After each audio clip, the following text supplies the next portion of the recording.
What you're witnessing in California is a full-blown assault on peace, on public order, and on national sovereignty carried out by rioters bearing foreign flags.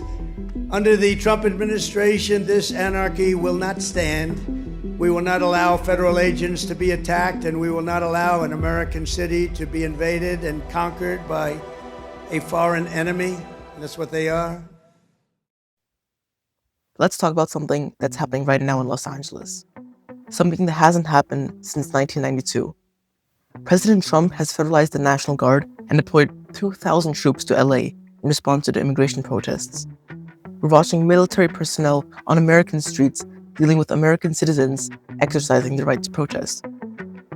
This isn't just another story we scroll past. It's about understanding when and if it's ever okay for the military to be used against civilians in our country. Welcome back to Beyond the Headlines, where we break down current global events and topics for and from the team perspective. I'm your host, Parth Gupta, and today we're asking what happens when protests meet the military, and what does this mean for our rights as citizens? Let's dive in.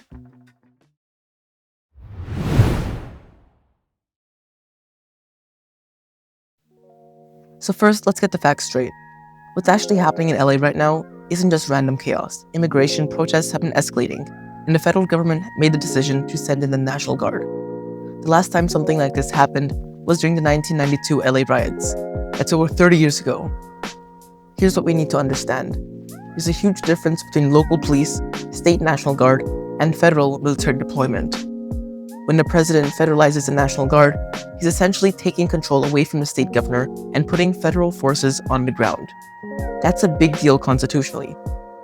The thing is, the right to protest is literally written into our Constitution. It's the First Amendment. But like all things, it's not unlimited. The government can impose restrictions on when, where, and how protests happen, especially if they turn violent or threaten public safety. But here's where it gets complicated for us as a generation. How do we know when a protest crosses that line?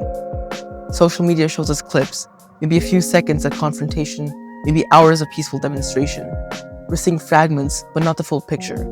And those fragments are shaping how we understand what's happening. Let's be real about something.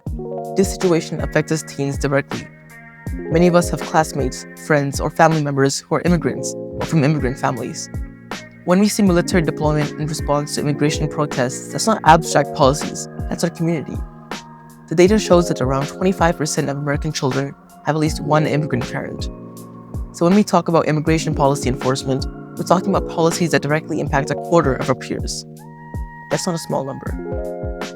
Now here's what's really important for us to understand. The precedent this sets. Throughout American history, federal military deployment on domestic soil has been rare and controversial. It happened during the desegregation movement in the 1950s and 60s, but that was to protect civil rights, not restrict them. It happened during natural disasters like Hurricane Katrina, but using it for protest control, that's different. The challenge for us teens is that we're watching this unfold in real time on our phones.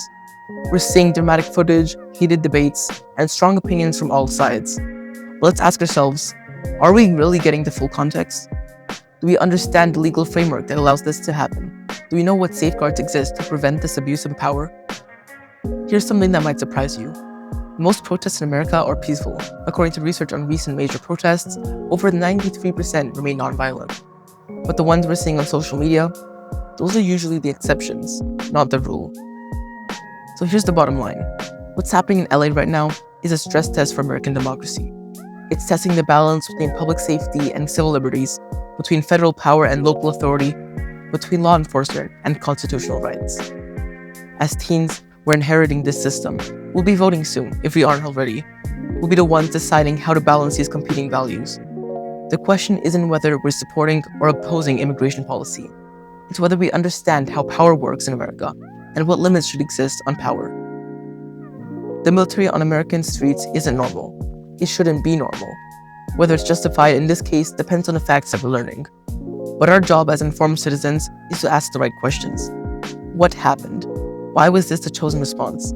What alternatives existed? And what precedent does this set for the future? Thanks again for tuning in to Beyond Headlines. I'm Parth, and I'll catch you next time. Stay curious, stay sharp, and always think beyond headlines.